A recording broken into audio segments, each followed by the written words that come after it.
Every spring and summer, we get a lot of phone calls from customers saying that their AC isn't working. A good portion of those calls are for a common repair.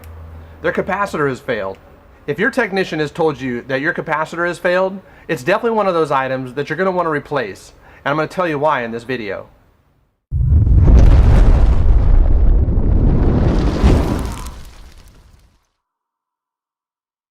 If this is your first time watching our channel, please click subscribe down here on the bottom right.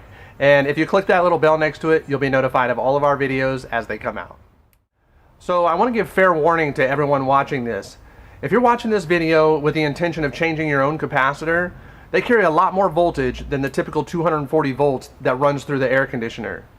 Capacitors can and will shock you even when the power is turned off. Serious injury and death can occur as high voltage doesn't mix well with the human body. So this video is not intended to teach anybody how to install or replace a capacitor. There are plenty other YouTube creators that will explain that for you. I recommend having a real HVAC technician handle this repair, as they know how to discharge the capacitor properly so that no one gets injured. A capacitor is a storage bucket of electrons that is constantly giving itself up for the motor it supports. And they don't make them like they used to either. Capacitors made in the 60s, 70s, and 80s were designed to last a long time. As a technician, I still come across these late model air conditioners, and I'm amazed to see that their capacitors are still running just fine. That's kind of unheard of these days. Capacitors today are typically designed to last 5 to 10 years. There are definitely some brands of capacitors that are made better than others. And it's up to your HVAC technician to find those good brands and use them in the best interest of you, the customer. I've seen caps that only lasted 2 years. I know of certain brands of air conditioners that are installed brand new, and 2 or 3 years later, we're replacing the capacitor.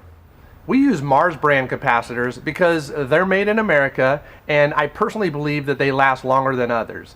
There are several other brands to use out there, but we don't switch it up and use other brands just because we happen to be near an HVAC supply store that sells those cheaper capacitors. Most of the motors in your air conditioner can't run without a good capacitor. Like I said, they support these motors. They help the motors start and run efficiently. Some people have gone out to their air conditioner and noticed that the fan wasn't spinning on their AC like normal. So they get a stick or something to reach into the fan shroud and try to manually get the fan blade to start spinning. And it works now. This is a classic sign that the capacitor for your fan motor is bad, and a good example to you why these motors can't start and run efficiently without a good capacitor. And we can't just put any old capacitor in there either. It needs to be the same exact size recommended by the manufacturer. If it isn't, the motor might start, but will operate out of balance. It causes an uneven magnetic field around the motor, which can make the motor noisy, make it work harder, which raises the cost to run it, or just cause the motor to burn out altogether. Now, there are differences in a typical dual run capacitor that normally comes in your AC and a start capacitor that can be added to your system either by the manufacturer or at your house by a technician. I'll explain those in a different video and try to attach that video when I make it at a later date. But for the purposes of this blog, I wanted to answer this question that my best friend Matt asked me the other day, and I thought it would make a good question to answer for other people out there. If your capacitor has failed, please don't try to run that part of the system. It'll only cause more damage to the system, which might force you to replace a bigger, more pricier part, or the entire system. So just be patient. Hopefully your technician has one on their truck already. They usually will. Some of you folks out there changing these out on your own should really be careful. Capacitors carry a lot of power and will strike before you know it. So that's just my last little bit of warning to you DIYers if you try to navigate this repair on your own.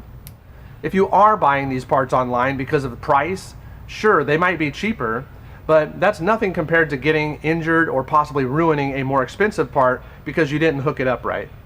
If you're paying the average price of $100 to $300 for a capacitor from your technician, depending on which part of the country you're in, it's because you're paying for that company to have that right one on their truck and install it for you right now.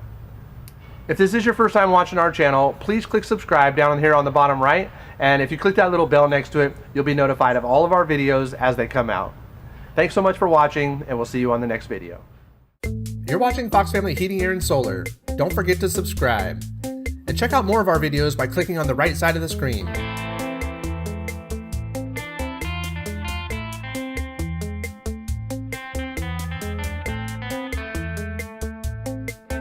you.